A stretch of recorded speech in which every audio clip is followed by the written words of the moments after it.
পলাশির প্রান্তর থেকে 260 বছর পরে হলো নতুন করে এই দেশের মানুষ আবার জাগবে, আবার প্রতিবাদ করবে। যদি মনে করে থাকেন পুলিশের গাড়ি দিয়ে, ভেহিকেল দিয়ে, কানন দিয়ে, র্যাবের গুম খুনের ইতিহাস জমা করে, পিডিআর দিয়ে, সেনাবাহিনী দিয়ে বাংলাদেশের 20 কোটি মানুষের স্বাধীনতার সম্ভাবনা আকাঙ্ক্ষাকে হত্যা করবেন, বোকার স্বর্গে বাস করছেন, বাংলাদেশের মানুষকে চেনেন নাই। তারা নতুন করে যখন জাগবে, আওয়ামী লীগের কাফন কেনার টাকা পাওয়া যাবে না, কবর দেওয়ার মাটি পাওয়া যাবে না। সেই দিন আসতেছে, সেই দিনের প্রস্তুতি নেন। ফেরাউনদের লাশ কোন নদী থেকে ডুবুরিকে দিয়ে উঠানো হয় নাই।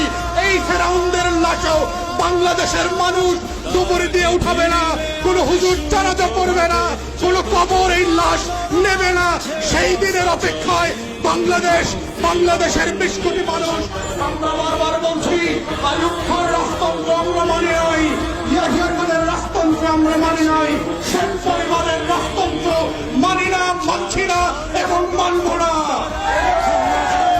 ছেলেমেয়েরা যখন কোটার বিরুদ্ধে পাবলিক বিশ্ববিদ্যালয়গুলোতে আন্দোলন করছে, তখন আজকে মাত্র আমরা দেখলাম বরিশালে, কুমিল্লাতে, চট্টগ্রামে, ইভেন শাহবাগে আজকে পুলিশের সাজোয়া গান দিয়ে আমার দেশের তরুণ তরুণী শিক্ষার্থীদের উপরে গুলিবর্ষণ করা হচ্ছে, লাঠিচার্জ করা হচ্ছে।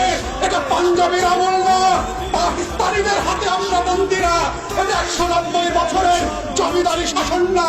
যদি কেউ মনে করে থাকে বাংলাদেশে এখনো জমিদারের শাসন চলছে, ব্রিটিশ বেনিয়ারা বাংলাদেশ দখল করে রেখেছে, আমরা প্রত্যাখ্যান করছি এবং বলে রাখছি, বাংলাদেশে গণতন্ত্রের যে লড়াই হয়েছে, সেই রক্ত দিয়ে মুক্তিযোদ্ধারা বাংলাদেশ স্বাধীন করেছে, সেই বাংলাদেশ আমরা ফেরত আনবই আনবো।